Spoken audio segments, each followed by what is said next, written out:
2, 1. Si tuvieras que recomendarle a alguien un libro para leer, ¿qué recomendás?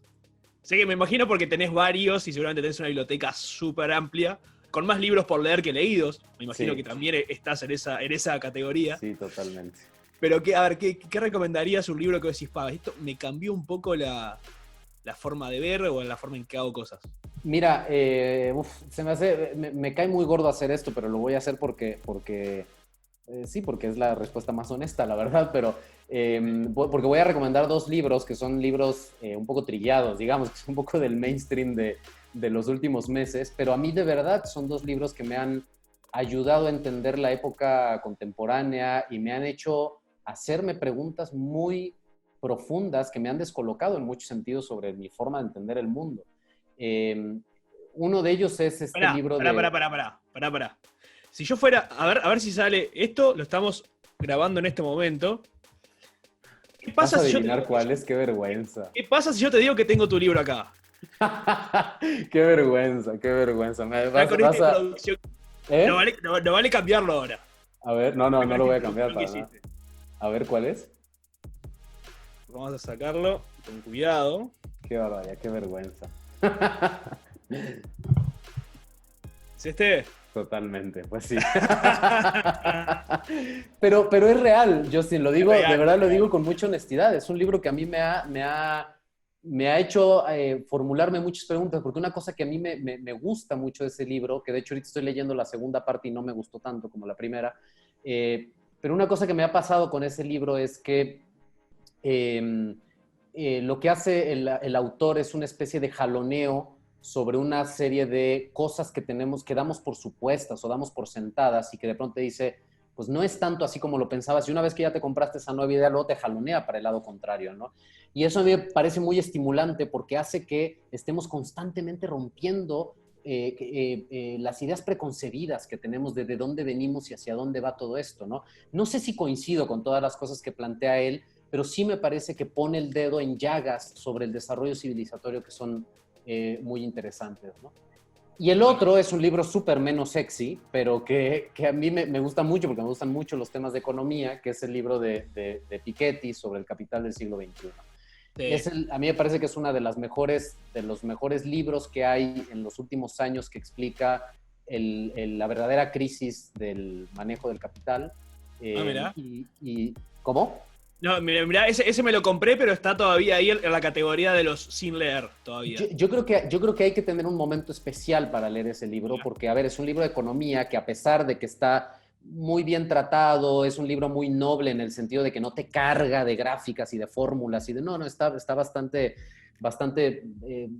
accesible, pero tienes que asumir que lo que vas a encontrarte ahí es economía dura y pura. Sí. Y lo que a mí me encanta es que lo que hace Piketty, que es un egresado de Harvard, de la tecnocracia más liberal y neoliberal que pueda haber, lo que él hace en realidad es desmentir parte de los fundamentos de la teoría económica liberal de esos tecnócratas de los que él proviene. Y en ese sentido me parece tan hermoso como estas veces cuando los hombres hablamos de traicionar al patriarcado, no esta cosa como de traicionar el lugar del que vienes, porque sabes que es importante traicionarlo para generar algo nuevo. Bueno, algo así me parece muy sexy de lo que hace Piketty, que es como esa traición de algo que tiene que ser traicionado, con datos, por supuesto, no es una cuestión de capricho, y que además hace una serie de recomendaciones muy interesantes sobre hacia dónde debería ir la nueva economía en el mundo.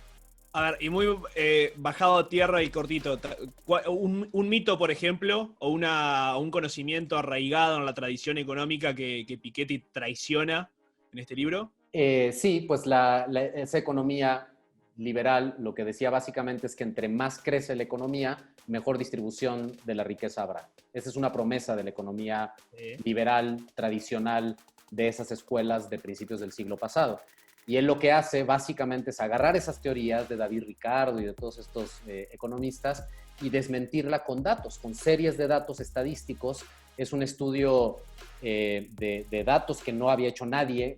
Él se remonta desde los datos de transmisión de la riqueza de la Francia del siglo XVIII, como es que estira las series de datos, y termina concluyendo con una fórmula muy sencilla, que no voy a decir ahorita porque es meternos mucho en tecnicismo, pero con una fórmula termina diciendo, en realidad, ese fundamento de la economía, que es el eterno crecimiento, no nos direcciona hacia una mejor distribución de la riqueza. Todo lo contrario, tiende a que la riqueza se concentre más. Entonces, tiene que haber una variable que tenemos que meter ahí, que tiene que ver con esto que yo decía antes, que es la redistribución del patrimonio de la gente para que podamos realmente encontrar una sociedad más igualitaria y no solamente una sociedad en crecimiento de la riqueza, ¿no? Sino en mayor armonía, ¿no? Entonces, no sé, yo lo disfruté muchísimo. Me parece que es un buen complemento además a lo que hace Harari con el otro libro de Animales a Dioses. Me encanta. Pues bueno, me encanta. ni modo, caí en el bestseller, ni modo, me encantaría decir una cosa completa, pero además son libros que leí recientemente, entonces los traigo muy frescos. Está perfecto. Lo importante es dar que también cosas útiles para la gente que lo esté viendo, y yo me sumo también, creo que lo tienen que ver. A mí igual me gustó muchísimo el segundo, Homo Deus, a mí me encantó. Ah, mira. Me Un poco la sensación que tengo es que la hipótesis del primer libro, como que todo lo que va tejiendo en el primer libro, que no voy a spoilearlo para la gente que no está viendo, pero un poco esa cosa hacia donde apunta, siento que en el segundo, voy apenas a la mitad del segundo, pero siento que es como, bueno, esto ya me lo contaste en el primero, siento que hay pocas cosas nuevas, pero bueno, y lo que tengo pendiente leer es que yo sé que Noah Harari, el autor, hizo un artículo que parece que es muy interesante, yo no lo he leído, sobre sus reflexiones en relación con la epidemia, con la pandemia del coronavirus, y creo que es muy interesante como ver puesto en acción todas sus teorías del libro de Animales a Dioses en un contexto real de una... ¿no? Creo que eso es lo que ha sucedido también, que en estos 2 meses se ha acelerado lo que él decía en Homo Deus que iba a pasar en 5 o 10 años. La curva. Se ha acelerado la curva. Exacto. Totalmente sí. Y es, digamos, sin spoilearle a la gente, pero sí creo que una cosa que es muy atractiva del planteamiento de Harari es que nos pone en un dilema que tiene que ver con nuestra propia sobrevivencia, ¿no? Y ese dilema, que es un dilema ético, nos invita a una reflexión radical, verdaderamente radical, de raíz, ¿no? Y esa reflexión tiene que ver con ¿quiénes somos? ¿Dónde están nuestras prioridades? ¿Dónde está qué es lo verdaderamente profundo? ¿Qué es lo que nos mueve? ¿Qué es lo que nos ancla a la tierra? Y por eso este momento me parece particularmente estimulante, porque al presentarnos nuestras fragilidades, se revelan nuestras inquietudes más radicales. Y ahí es donde creo que tenemos que saborear el momento que estamos pasando. Gracias por estar del otro lado. Te invito a que te suscribas al canal de YouTube de Acelerar la Curva haciendo clic ahí, en el botón rojo que dice suscribirse, así te enterás antes que nadie, de primera mano, cuando subamos los nuevos contenidos. Y también que nos busques en las redes sociales, en Facebook, en Instagram y en Twitter, así te sumás a la comunidad de Acelerar la Curva.